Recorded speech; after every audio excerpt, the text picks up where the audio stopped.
युद्धजन्य परिस्थितीत पंतप्रधान नरेंद्र मोदी यांनी देशवासियांना इंधन बचतीसह सोने खरेदी न केल्याचं आवाहन केलं।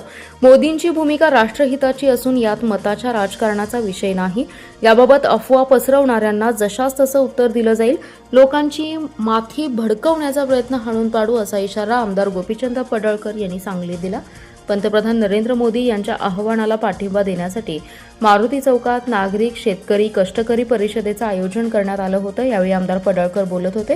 व्यासपीठावर आमदार सदाभाऊ खोत, किसान मोर्चाचे पृथ्वीराज पवार, माजी नगरसेवक मनोज सरगर, सागर खोत यांच्यासह कार्यकर्ते उपस्थित होते।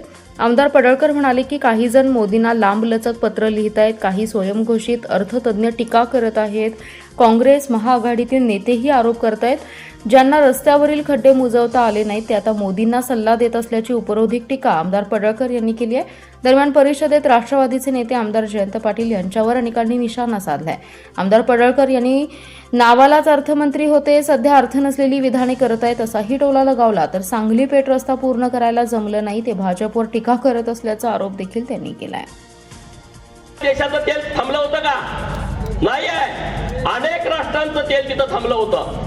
आता जे माननीय मोदी साहेब गेलेले आहेत तिथून समुद्राच्या खालून पाईपलाईन करून भारताचा कायमचा प्रश्न मिटवता येतोय का याच्यावरती विचार सुरू आहे। जर मोदी साहेब समुद्राच्या खालून पाईपलाईन भारतात आणायचा विचार करत असतील तर त्यांना ज्यांना ईश्वरपूर चांगली रस्ता करायची अक्कल नाही त्यांनी मोदी साहेबांना सल्ला देण्याची आवश्यकता नाही। ज्यांना साधे खड्डे बुजवता आले नाहीत ते समुद्राच्या खाली कधी जाणार सांगा? जाऊ शकतात का सांगा? विहिरीत उडी मार म्हणलं तर मारायचं नाही, समुद्राच्या खाली कधी जाणार? त्यामुळे हे जे विषय आहेत लोकांची माती भडकवण्याच्या दृष्टिकोनातून त्यांचा जो प्रयत्न सुरू आहे तो प्रयत्न आपल्या सगळ्यांना हाणून पाडायचा आहे।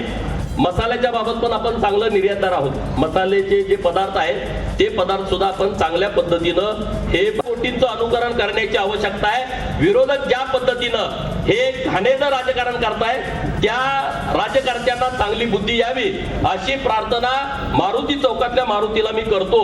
आणि जरी चांगली बुद्धी नाही आली तर त्यांना कसं वळणावर आणायचं आम्हाला माहित आहे। त्यांनी जास्त शांतपणा शिकू नये। इथं जिल्हा बँक काल त्या विशाल पाटलाला 250 कोटी रुपयाचं बोगस कर्ज प्रकरण दिलंय। लाजा वाटत नाही तुम्हाला? एखादी संस्था कर्ज भरत नाही त्या संस्थेला परत कर्ज द्यायचं नसतं। जयंत पाटलांनी दबाव टाकून ते अधिकारी करायला तयार नव्हते। तुम्ही त्यांना 200-250 कोटी रुपयाचं लोन देताय आणि तुम्ही आम्हाला सल्ले सांगता का मोदी साहेबांना?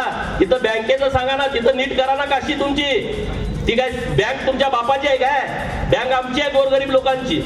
तुम्ही तिथं सिद्ध लावू शकत नाही। तिथं तुम्ही शेकडो कोटी रुपयाचा घोटाळा केलाय आणि हे चालले सल्ले द्यायला नरेंद्र मोदी साहेबांना। अरे तिथं पीएमओ आहे, तिथं खूप सल्लागार लोक आहेत, चांगली लोक आहेत आणि राष्ट्राचं ते हित बघतायत। तुम्ही इथलं बघा, गल्ली बोळामध्ये रस्ते करायचे कुठं बघा।